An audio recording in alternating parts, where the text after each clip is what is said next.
2000 yıl önce yeşillikler ve mavilikler içinde sessiz sakin, şirin bir kentte yaşayacak olsaydınız, Yasos tam da aradığınız yer olurdu.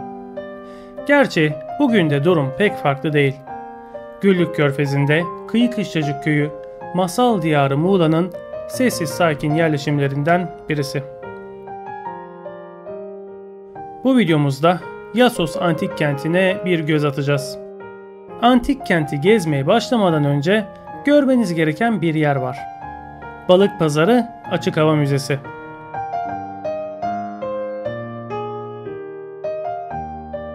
...47 metreye 47 metre ebatlarında kare planlı, oldukça büyük ve bakımlı bir yapı sizi karşılayacak.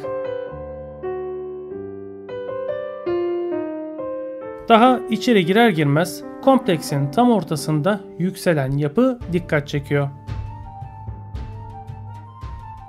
Burası aslında bu bölgede pek de yabancı olmadığımız tarzda bir mimari.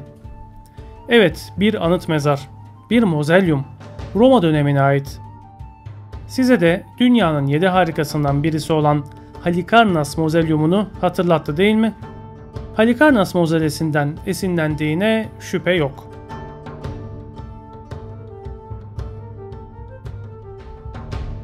Mozoleye ait işlemeli taşlar, sütun parçaları her yerde.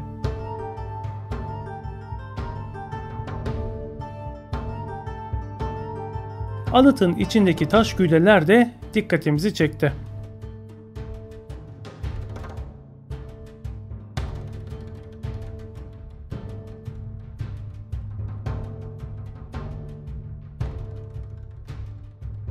Sütunlu merdivenlerle yükselen yapısı, işlemeli taşlarıyla gösterişli bir yapı. Duvarları dümdüz yukarı doğru yükseliyor. Anıt mezarın kime ait olduysa bugün hala gizemini koruyor.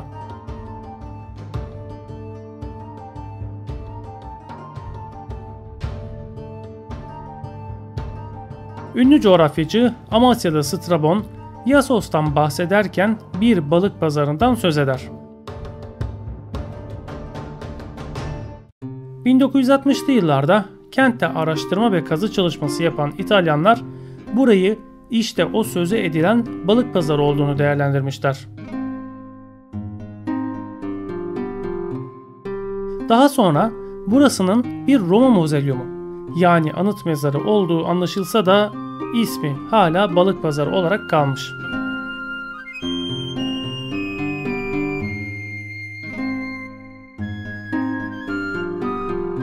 ...1995 yılında Kültür Bakanlığı'nca restore edilen mozelyumun bugünkü hali oldukça etkileyici.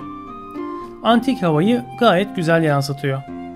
Örme sütunların desteklediği Roma kemerlerinin altında yürümek zamanda bir yolculuk gibi.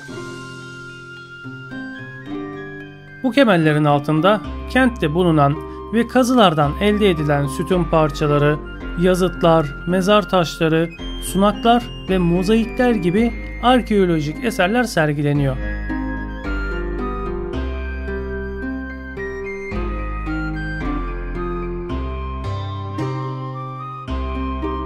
Adım adım ilerlerken tüm eserleri atlamadan sırayla inceleme şansınız oluyor. En dikkat çekenlerden bazıları şarap ve bağ bozumu tanrısı Dionysos heykeli ve kapı şeklindeki mezar kapakları.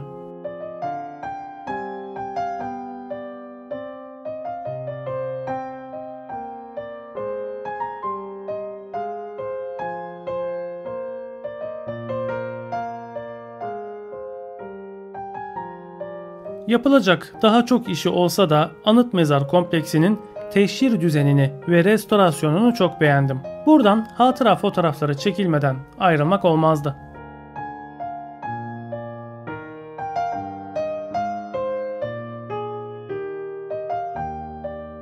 Burası bugün çok daha zengin ve dolu bir açık hava müzesi olabilirdi. Lakin Yasos kentini ilk araştıran Fransız asıllı arkeolojik eser taciri Charles Texier 1849 yılında kente özel izinle gelmiş. Yaptığı ilk iş kenti daha rahat görebilmek için bitki örtüsünü ateşe vermek olmuş. Bu yangında kentin antik dokusu tabii ki de hasar görmüş. Likya'dan da yurt dışına götürdüğü eserlerle tanıdığımız Texier, birkaç çizim ve araştırmanın ardından yüzeydeki kıymetli kalıntıları yerinden alıp Avrupa'daki müzelere satmış. Tabii kayıp bununla kalmamış. İtalyanların kazı yaptığı dönemde bu açık hava müzesinde bir soygun gerçekleşmiş. Bazı eserler çalınmış, yine bununla bitmemiş. 2010 yılında İngilizlerin inşaat yaptığı bir arazide bulunan hiç açılmamış bir lahit parçalanarak soyulmuş. İşçiler de lahitin içindeki hazineyle beraber kayıplara karışmış. İngilizlerden de hala ses seda yok. İçimiz biraz kararmış olabilir. Ama şimdi umutlar yeniden yeşeriyor. Yasos kenti ilk defa Türk arkeologların usta ellerine teslim edildi. Son 3 yıldır Konya Selçuk Üniversitesi Arkeoloji Bölümü öğretim üyesi Profesör Doktor Asuman Baldıran hocamızın önderliğinde kazılar yürütülüyor. Milli çalışmalarımızla arkeoloji açısından geleceğe umutla bakabiliyoruz. Başta Profesör Doktor Asuman Baldıran hocamız olmak üzere kazılarda emeği geçenlere teşekkür borcumuz var.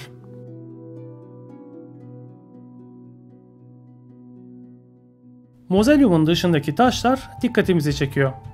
Bizans döneminde bu bölgeden çıkartılan kırmızı taşlar Ayasofya'nın dekorlarında kullanılmış. Bu mozolede taşların sevkiyatı esnasında bir depo görevi de görmüş.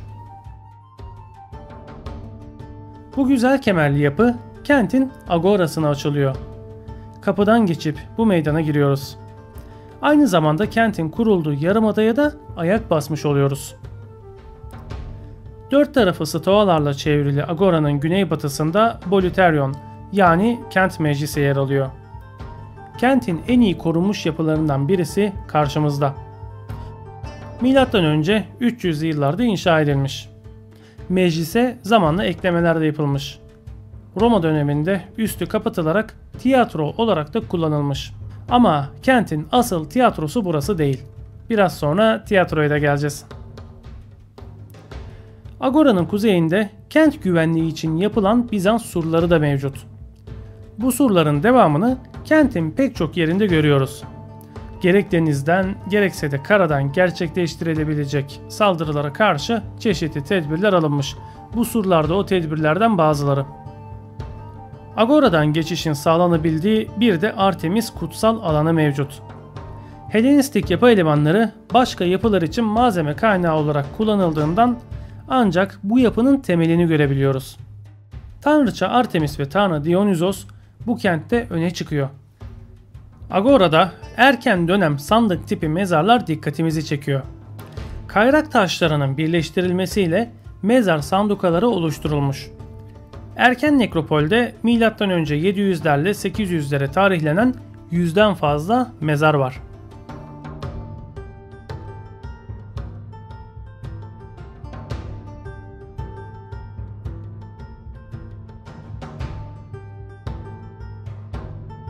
Zeytin ağaçlarının arasında tepedeki kaleye ve dalgalanan şanlı bayrağımıza doğru ilerliyoruz.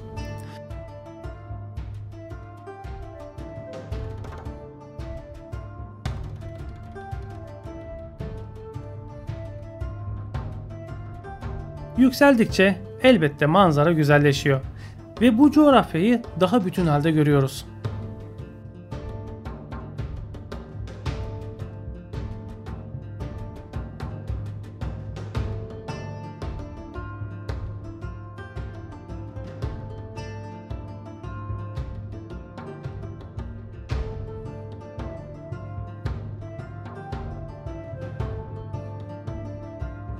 Daha yukarı çıktıkça da kaleye ulaşıyoruz.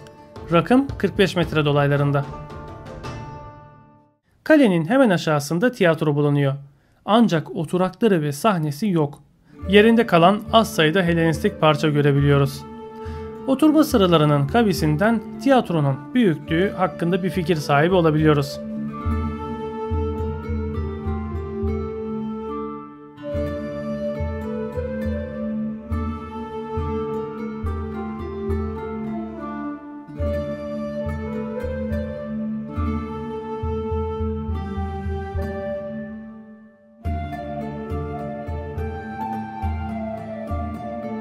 Tiyatronun parçalarının çoğu Bizans döneminde başta kale ve kilise olmak üzere diğer yapılarda kullanılmış. Helenistik yapı elemanlarını surlarda bolca görebiliyoruz. Duvarlarından da görebileceğimiz üzere yine bir Bizans yapısı görmekteyiz. Bizans, sütun parçalarını sura bu şekilde yerleştirerek bir mesaj vermek istemiş olabilir mi?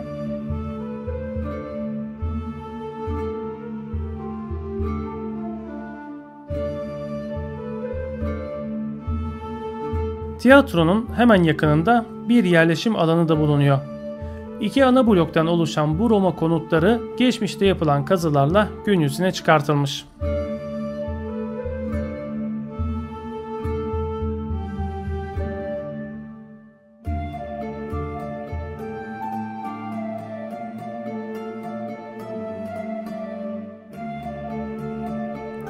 Kalenin surlarına çıkınca manzara daha da belirginleşiyor.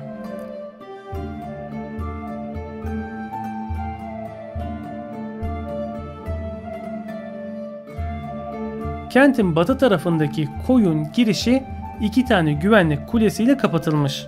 Kulelerden birisi hala kısmen ayakta. Diğeri zamana yenik düşmüş. Ancak uydu görüntülerinden sular altında kalan kısımları görülebiliyor. Ünlü coğrafyacı Strabon, Geografiyasında Yassos'un bir ada olduğunu belirtmiş. Yapılan araştırmalara göre burası gerçekten de anakaraya yakın bir adaymış. Zamanla alüvyonların doldurmasıyla bir saplı adaya dönüşmüş. Ama enteresan olan deniz seviyesinin yükselmesiyle liman yapılarının sular altında kalması. Yani bir yandan sular yükselmiş, bir yandan da toprak doldurmuş. Ama kazanan toprak olmuş. Kim bilir, yüzlerce sene sonra deniz seviyesi yeniden yükselirse burası tekrar bir adaya dönüşebilir mi?